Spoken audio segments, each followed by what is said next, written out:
Ambruknya bangunan sekolah dasar negeri Babakan Talang di Desa Cibeduk, Kecamatan Rongga, Kabupaten Bandung Barat ini terekam kamera warga. Seketika warga yang berada di sekitar lokasi heboh dan panik melihat bangunan ambruk. Meski seluruh bangunan ruangan kelas rata dengan tanah, beruntung tidak ada korban jiwa dalam peristiwa ini. Diduga penyebab ambruknya bangunan sekolah akibat adanya pergeseran tanah setelah selama sepekan kawasan ini diguyur hujan. Selain bangunan sekolah, pergeseran tanah membuat kondisi jalan pemukiman amblas hingga tak bisa dilalui kendaraan. Bahkan sejumlah rumah dalam kondisi hancur. Dari hasil investigasi sementara BPBD Bandung Barat, peristiwa ini akibat curah hujan yang tinggi di perbukitan yang membuat kondisi tanah labil. Warga pun dihimbau untuk selalu waspada dengan pergerakan tanah susulan.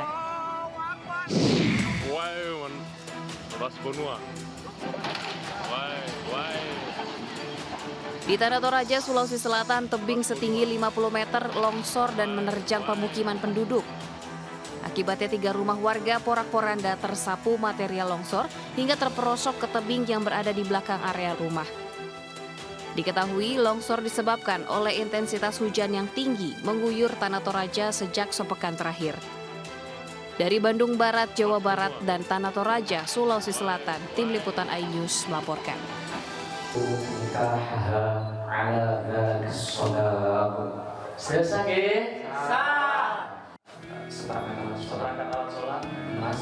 Ada yang tak biasa dari proses akad nikah pernikahan pasangan calon pengantin Irwan Sokip dan Ikrima Zakiah, warga desa Grogol, Ponorogo, Jawa Timur. Pasalnya sang pengantin pria tak hanya menyerahkan emas, uang tunai, dan seperangkat alat sholat. Dalam ijab kabul yang disampaikan dalam bahasa Arab, Irwan juga menyerahkan 2 karung beras seberat 50 kg sebagai mahar perkawinan. Istimewanya lagi 2 karung beras yang diberikan untuk mempelai wanita merupakan hasil panen padi dari sawahnya sendiri. Menurut pengantin pria, mahar unik diberikan sebagai pengingat terkait mahalnya harga beras saat pernikahan mereka berlangsung. Ada harga beras lagi melonjak dan harganya itu tinggi, maka dari itu kami berinisiatif menggunakan mahar beras. Dan dari pihak perempuan pun mensetujui apa yang saya berikan. Berapa kilo mas? 50 kilo. Sementara itu menurut petugas penghulu, pemberian mahar beras untuk mahar perkawinan diperbolehkan secara syariat. Akad nikah pun berjalan dengan lancar dan dilanjutkan dengan pesta pernikahan. Dari Ponorogo, Jawa Timur, Ahmad Subeki, iNews melaporkan.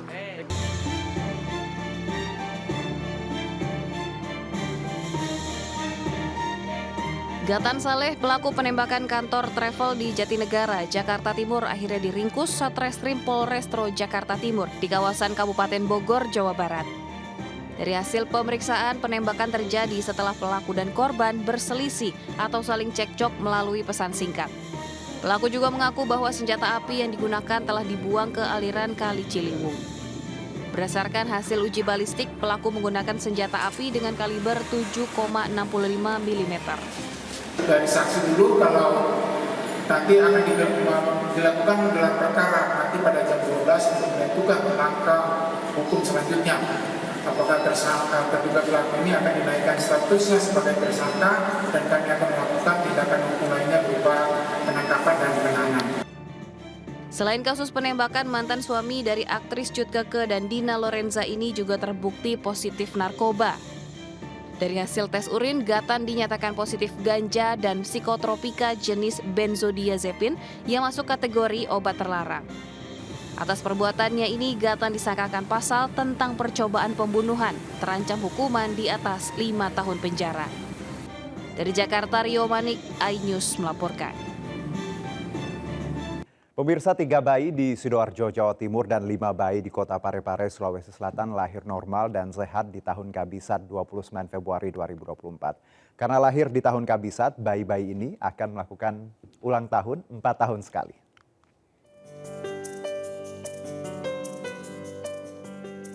Siapa yang tidak bahagia jika buah hati mereka lahir di sebuah tanggal yang istimewa? Seperti 3 bayi di Kabupaten Sidoarjo, Jawa Timur, lahir normal dan sehat di hari Kamis, tepat tanggal 29 Februari 2024. Kelahirannya menjadi istimewa karena tanggal 29 Februari hanya muncul setiap 4 tahun sekali atau yang sering disebut tahun kabisat. 3 bayi lahir normal di Rumah Sakit Umum Jasem Sidoarjo dalam waktu berlainan. Orang tua sang bayi pun tidak menyangka sang anak akan lahir di tanggal 29 Februari. 3 bayi, yang 2 lahir pagi, yang 1 lahirnya sore ini. Normal semua 3-tiganya. Yang pagi jam 10 sampai jam 11, yang sore jam 15.15. Di Parepare, Sulawesi Selatan, 5 bayi lahir tepat di tanggal 29 Februari atau tanggal yang hanya muncul dalam 4 tahun sekali dan disebut tahun kabisat. Bayi-bayi yang sehat ini lahir di Rumah Sakit Umum Daerah Andi Makassau, Kota Parepare. Meski nantinya tidak setiap tahun merayakan ulang tahun sang buah hati, orang tua bayi mengaku senang dan bahagia jika kelahiran sang buah hati bertepatan dengan tanggal istimewa. Bahagia tapi bingung nanti bagaimana anunya kalau merayakan ulang tahunnya karena 4 tahun sekali. Sejak Kamis dini hari, 1 bayi lahir secara normal, sementara 4 bayi lainnya lahir dengan cara operasi sesar akibat faktor medis. Kelahiran sang buah hati di tanggal yang istimewa ini tentu menjadi kebahagiaan tersendiri bagi para orang tua. Sejumlah harapan baik pun digantungkan kepada anak-anak mereka. Dari Sidoarjo, Jawa Timur dan Parepare, Sulawesi Selatan, Tim Liputan iNews melaporkan. Pemukiman warga di 7 RT Kampung Rawa Indah Pegangsaan 2, Kelapa Gading, Jakarta Utara terendam banjir. Meski mulai surut, namun jalanan yang terendam banjir belum bisa dilalui mobil dan sepeda motor warga. Selain hujan deras, banjir akibat meluapnya air kali Rawa Indah serta buruknya drainase di sekitar pemukiman warga. Turis asing mengaku menyewa polisi senilai $100 atau sekitar 1,5 juta rupiah untuk mengantarnya ke suatu tempat. Kabid Humas Polda Bali menjelaskan video yang viral di media sosial tersebut terjadi pada perhelatan G20 di kawasan Gianyar, Bali. Oknum petugas yang menerima uang sewa telah menerima sanksi. Pemirsa, demi mencari jaringan internet, puluhan siswa SD negeri di Kabupaten Pesisir Barat Lampung terpaksa belajar di atas bukit. Para siswa rela belajar di bangunan darurat yang berada di tengah perkebunan warga.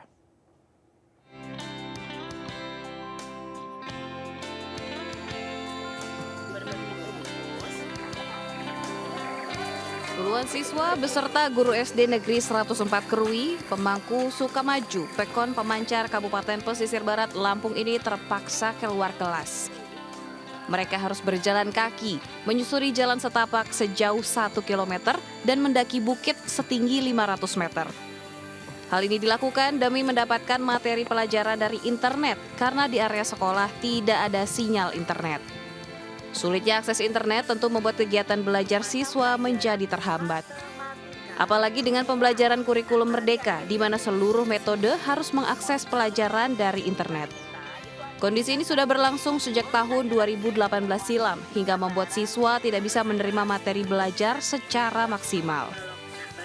Maunya sih kalau di kelas aja, nggak mau keluar-keluar. Maunya sih ada sinyal terus, dikasih wifi gitu. Karena sinyal itu sangat mendukung proses pembelajaran, salah satunya adalah pada saat ANBK. ANBK itu adalah Asesmen Nasional Berbasis Komputer. Dikarenakan posisi letak titik sinyalnya ada di rumah warga, karena di atas itu sinyalnya lumayan kuat untuk proses pembelajaran. Pihak sekolah berharap pemerintah pusat melalui Kemenkominfo memberikan bantuan penguat sinyal dan wifi gratis, agar siswa fokus belajar di area sekolah tanpa harus pergi ke atas bukit. Dari Pesisir Barat, Lampung, Enrico Ngantung, iNews melaporkan. Kembali bersama kami pemirsa, simulasi program makan siang gratis Prabowo Gibran digelar di SMP Negeri 2, Kecamatan Curug, Kabupaten Tangerang, Banten, Kamis kemarin. Terkait pembahasan program makan siang gratis ini, mencuat usulan penggunaan dana BOS atau dana bantuan operasional sekolah. Bawa sendiri, dispenser ada. Plus ada Simulasi program makan siang gratis yang merupakan salah satu program unggulan Capres dan Cawapres yang berkontestasi pada pemilu 2024 digelar di SMP Negeri 2 Kecamatan Curug, Kabupaten Tangerang, Banten, Kamis kemarin. Dalam simulasi program makan siang gratis yang dihadiri Menteri Koordinator Bidang Perekonomian Erlangga Hartarto ini melibatkan 4 kelas siswa di SMP Negeri 2 Curug. Terdapat 4 menu yang disediakan dalam program makan siang gratis ini. Di antaranya terdiri dari nasi, daging, tahu, kentang, sayur, dan buah. Keempat menu tersebut diklaim mengandung 500 lebih kalori dan 20 gram lebih protein. Agenda pagi ini kami melihat simulasi untuk makan dengan biaya 15.000. Evaluasinya kita lihat bahwa menunya cocok, kalori dan gizinya bisa masuk. Terus kemudian anak-anak senang, UMKM terlibat. Jadi itu sebetulnya esensi daripada ekosistem. Lebih jauh terkait anggaran yang dialokasikan untuk program makan siang gratis ini, mencuat usulan penggunaan dana BOS atau dana bantuan operasional sekolah. Dana BOS yang akan dipergunakan adalah dana BOS afirmasi atau dana yang ditujukan untuk sekolah penerima bantuan BOS reguler yang berada di daerah 3T, yaitu terdepan, terluar, dan tertinggal. Lalu bagaimana tanggapan warga terkait usulan penggunaan dana BOS untuk keperluan program makan siang gratis? Kayaknya kurang setuju deh. Soalnya mendingan lebih baik ke dana BOS untuk pendidikan sih dibanding ke buat makanan dulu gitu. Karena banyak anak-anak yang belum dapat pendidikan yang layak sih, kayak gitu aja. Setuju sih sebenarnya. Sebenarnya mau sarapan gratis ataupun dana BOS tuh sama-sama baiknya juga. Cuman kalau alangkah bagusnya sih ke dana BOS. Soalnya ada kebutuhan lain yang bisa kita lengkapin gitu. Kalau saya sih lebih ke netral ya, buat dana BOS-nya kalau dipotong juga nggak apa-apa. Tapi buat dana makan gratisnya juga saya setuju karena anak-anak Indonesia kan masih butuh buat asupan gizi ya. Dari Tangerang dan Jakarta, tim liputan iNews melaporkan.